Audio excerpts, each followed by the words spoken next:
بسم اللہ الرحمن الرحیم۔ ہمارا تفسیر جلال سبق جاری و ساری ہے، اور ہم نے گزشتہ سبق جو بنی اسرائیل سے خطاب تھا اس کے بارے میں پڑھ رہے تھے، اور گزشتہ سبق میں ہوا تھا کہ اللہ تعالیٰ نے ان کو حکم دیا کہ تم نماز اور صبر سے مدد طلب کرو، یعنی صبر بھی اختیار کرو اور نماز بھی پڑھو۔ ٹھیک ہے، تو اسی خطاب کو جو بنی اسرائیل کو ہے اسی کو کنٹینیو آگے رکھا جا رہا ہے۔ تو آگے پڑھتے ہیں، کہتے ہیں وَاتَّقُوا يَوْمًا لَا تَجْزِي نَفْسٌ عَن نَفْسٍ شَيْئًا۔ وَاتَّقُوا ڈرو، خافون مطلب ڈرو، خوف رکھو، یومن لا تجزی نفس، اس دن سے ڈرو، اس دن سے ڈرو جس میں ہی جس دن میں کوئی جان، نفس کوئی جان دوسری جان کا بدلہ نہیں دے گی۔ ڈرو اس دن سے جس دن میں کوئی جان دوسری جان کا بدلہ نہیں دے گی، یا کوئی جان دوسری جان کا بدلہ نہیں بنے گی۔ یعنی قیامت والے دن کیا ہوگا کہ کوئی بندہ کسی دوسرے بندے کا یعنی بدلہ نہیں دے گا۔ ٹھیک ہے، وہ تو یوم کے حوالے سے کہہ رہے ہیں کہ وہ دن کون سا ہوگا، تو آگے نکالا وہ یوم القیامت ہے، وہ قیامت کا دن ہے جس دن کوئی جان دوسری جان کا بدلہ نہیں دے گی۔ ولا يقبل منها شفاعت، اور نہ ہی اس جان سے، منہا یعنی ہاتھ، ضمیر جو ہے وہ نفس کی طرف، جان کی طرف لوٹ رہی ہے، اور نہ ہی اس دن کسی سے، اور نہ ہی اس نفس سے، اس جان سے کوئی شفاعت قبول کی جائے گی۔ تو یقبل کو دونوں طرح سے پڑھا گیا ہے، بالتاء تا کے ساتھ بھی پڑھا گیا ہے، والیا یا کے ساتھ بھی پڑھا گیا ہے۔ ٹھیک ہے، یعنی یقبل بھی تقبل بھی۔ تو یہاں سے غرض مفسر کیا ہوگا؟ قرات بتانا۔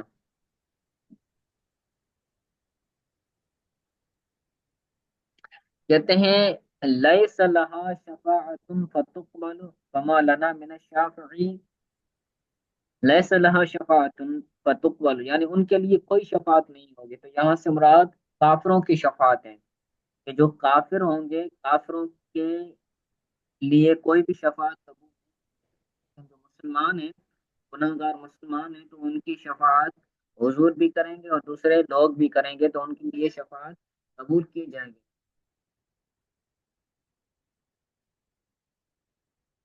ٹھیک ہے، تو لیس لہا شفاعت فتقبل، ان کے لیے کوئی شفاعت نہیں ہوگی کہ ان کی شفاعت کو قبول کیا جائے۔ فما لنا من شافین، تو وہ کہیں گے ہمارے لیے کوئی شفاعت کرنے والا نہیں ہے۔ فما لنا من الشافعین، تو وہ کہیں گے ہمارے لیے کوئی شفاعت کرنے والا نہیں ہے۔ ولا یؤخذ منها عدل ولا هم ينصرون، اور نہ ہی ان سے کوئی بدلہ لیا جائے گا، معاوضہ لیا جائے گا، فدیہ لیا جائے گا۔ یعنی قیامت والے دن ایسا نہیں ہوگا کہ بھائی تم نے جو جرم کی ہے ان کا معاوضہ دے دو، ان کا تم فدیہ دے دو اور تمہیں جنت میں داخل کیا جائے گا، نہیں۔ فلا یؤخذ منها عدل، عدل یہاں پر ہوگا معنی معاوضہ، فدیہ، کوئی بدلہ۔ نہ ہی اس قیامت والے دن کسی جان سے کوئی معاوضہ لیا جائے گا، ولا هم ینصرون، اور نہ ہی ان کی مدد کی جائے گی۔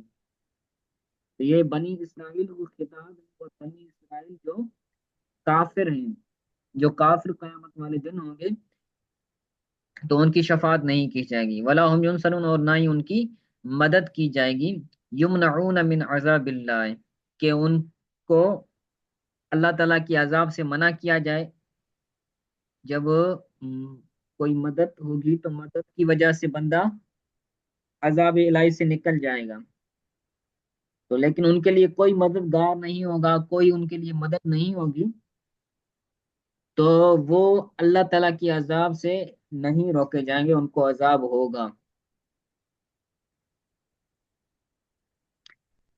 ٹھیک ہے، آگے کہتے ہیں وَإِذْ نَجَّيْنَاكُمْ مِنْ آلِ فِرْعَوْنَ يَسُومُونَكُمْ سُوءَ الْعَذَابِ، اور اے بنی اسرائیل یاد کرو، یہ سارا بنی اسرائیل کو ایک خطاب ہے، پیچھے سے جتنی بھی آیات ہم نے پڑھی ہیں تو ان تمام آیات میں بنی اسرائیل کو ہی خطاب ہے مختلف طرح سے۔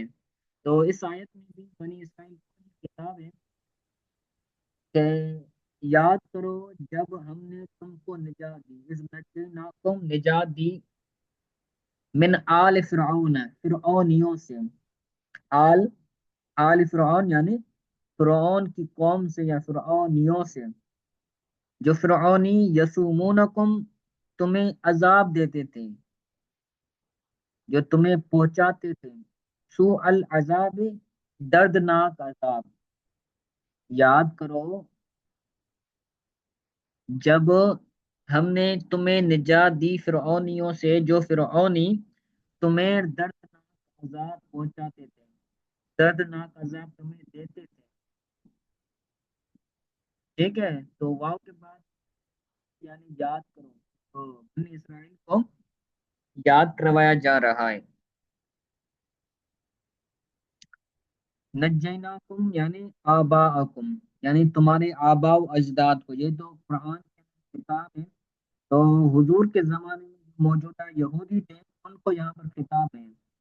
حقیقت میں نجات ان کو نہیں دی گئی تھی بلکہ ان کے آباء و اجداد کو دی گئی تھی، جو حضرت موسیٰ علیہ السلام کے زمانے میں تھے۔ ٹھیک ہے، تو کہتے ہیں والخطاب به وبما بعده للموجودین، تو اس میں اور اس کے بعد جو خطاب آ رہا ہے، والخطاب بھی، اس آیت کے ذریعے جو خطاب ہے اور اس آیت کے علاوہ جو بعد آنے والا خطاب ہے، تو یہ تمام للموجودین فی زمن نبینا، ہمارے نبی صلی اللہ علیہ وسلم کے زمانے میں موجود جو یہودی تھے، یہ خطاب ان کو ہے۔ بما انعم اللہ علی آبائہم، اس کے ساتھ خطاب ہے کہ جو اللہ تعالیٰ نے ان کے آباء و اجداد پر نعمت کی، اس سبب سے ہے کہ اللہ تعالیٰ نے ان کے آباء و اجداد پر نعمت کی، تذکیرن لہم بنعمت اللہ تعالی لیؤمنوا، تو یاد دلانے کے لیے، تذکیر لہم ان کو یاد دلانے کے لیے، اللہ تعالیٰ کی نعمت ان کو یاد دلانے کے لیے، تذکیرن یعنی یاد دلانے کے لیے، اللہ تعالیٰ کی نعمت کو یاد دلانے کے لیے ان کو یہ بیان کیا گیا ہے۔ کیوں بیان کیا گیا ہے؟ لیؤمنوا، تاکہ وہ ایمان لے آئے کہ اللہ تعالیٰ نے ان کو عذاب سے، ان کے آباء و اجداد کو عذاب سے چھٹکارا دیا، تو یہ اب جو موجودہ زمانے کے جو یہودی ہیں ان کو ایمان لانا چاہیے۔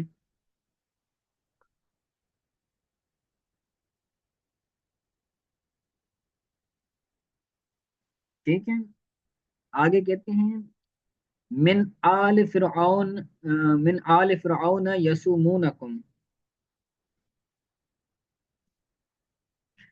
فرعونیوں سے تمہیں نجات دی جو تمہیں دردناک عذاب پہنچاتے تھے، یسومونکم کی معنی بتا رہے ہیں یذیقونکم، جو تمہیں پہنچاتے تھے یا دکھاتے تھے، یذیقونکم تم کو پہنچاتے تھے، سوء العذاب یعنی اشدہ شدید عذاب، فرعونی بنی اسرائیل کو عذاب کے اندر مبتلا کرتے تھے، ان پر شدت کرتے تھے، ان پر ظلم و ستم کرتے تھے، تو اللہ تعالیٰ نے اس ظلم و ستم سے ان کو آزادی دلوائی، نجات دلوائی۔ والجملۃ حال من ضمیر نجیناکم، یہ جو یسومونکم سوء العذاب ہے نا، یسومونکم سوء العذاب، یہ جملہ حال ہے، والجملۃ حال من ضمیر نجیناکم، جو اوپر نجیناکم گزرا ہے نا، تو نجیناکم کے اندر جو ضمیر ہے اس سے یہ حال ہے۔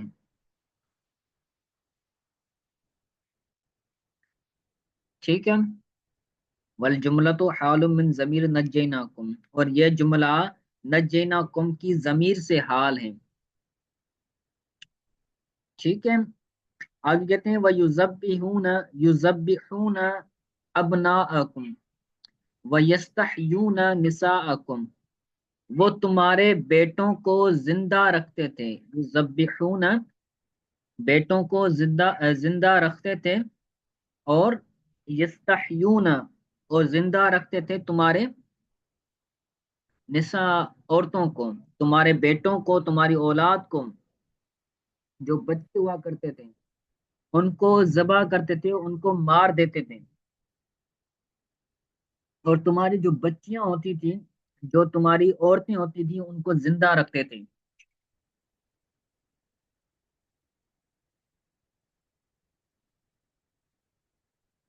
تو یذبحون کے بعد نکالا بیان لما قبلہ، تو جو پیچھے عذاب تھا نا، عذاب کا ذکر تھا، سوء العذاب، تو سوء العذاب کے بارے میں یہ اس کا بیان ہے، اس کی وضاحت ہے، بیان لما قبلہ، یہ وضاحت ہے، یہ بیان ہے اس کے لیے جو پیچھے ہے، لما قبلہ جو پیچھے ہے، ما قبل کے لیے یہ کیا ہے؟ بیان ہے، وضاحت ہے۔ پیچھے کیا ہے؟ عذاب کا ذکر ہے نا، کہ وہ تم کو دردناک عذاب پہنچاتے تھے۔ وہ عذاب کون سا تھا؟ وہ عذاب یہ تھا کہ تمہارے بیٹوں کو زندہ رکھتے تھے، المولودین، یعنی تمہارے نو مولود پیدا ہونے والے بچوں کو کیا کرتے تھے؟ ذبح کرتے تھے، ان کو مار دیتے تھے۔ وَيَسْتَحْيُونَ اور زندہ رکھتے تھے، یعنی یستبقون نساءکم، تمہاری عورتوں کو باقی رکھتے تھے، یعنی عورتوں کو مارتے نہیں تھے۔ یہ کیوں کرتے تھے؟ لقول بعض الکہنۃ لہو ان مولودا یولد فی بنی اسرائیل یکون سببا لذہاب لذہاب ملکی ملکی کا، تو یہ جو فرعون تھا، فرعونی تھے، وہ عورتوں کو، بنی اسرائیل کی عورتوں کو زندہ رکھتے تھے، اور ان کے بچوں کو، ان کے نومولود بچوں کو، یعنی بیٹوں کو کیا کرتے تھے؟ مار دیتے تھے۔ وہ اس لیے کرتے تھے کیونکہ فرعون کو خواب میں آیا تھا کہ ایک بچہ ہے جو میری سلطنت ختم کرے گا اور مجھے تباہ و برباد کر دے گا، تو اس فرعون نے اپنی جادوگروں کو بلوایا اور انہیں بتایا کہ میں نے اس طرح کا خواب دیکھا ہے، تو پھر ان جادوگروں کاہنوں نے، خوابوں کی تعبیر بتانے والوں نے اس فرعون کو کہا کہ ایک بچہ بنی اسرائیل میں پیدا ہوگا، ان مولودن یولد فی بنی اسرائیل، بے شک ایک بچہ بنی اسرائیل میں پیدا ہوگا، یکون سبب لذہاب ملک کا، تو وہ بچہ تمہارے بادشاہت کے جانے کا سبب بنے گا، یعنی اس بچے کی وجہ سے تمہاری بادشاہت، تمہاری سلطنت ختم ہو جائے گی، جو بنی اسرائیل کے اندر بچہ پیدا ہوگا۔ تو وہ بچہ کون تھا؟ حضرت موسیٰ علیہ السلام۔ حضرت موسیٰ علیہ السلام کی وجہ سے وہ جو فرعون تھا اس کی بادشاہت چلی جانی تھی، تو اس کا ذکر ہے جہاں پر۔ تو یہ لقول بادل کہنت، بعض کائنوں کے قول کی وجہ سے ایسا کرتا تھا فرعون اور فرعونی، جب ان کو خوف ہوا کہ بچہ پیدا ہوگا جو میری سلطنت کو،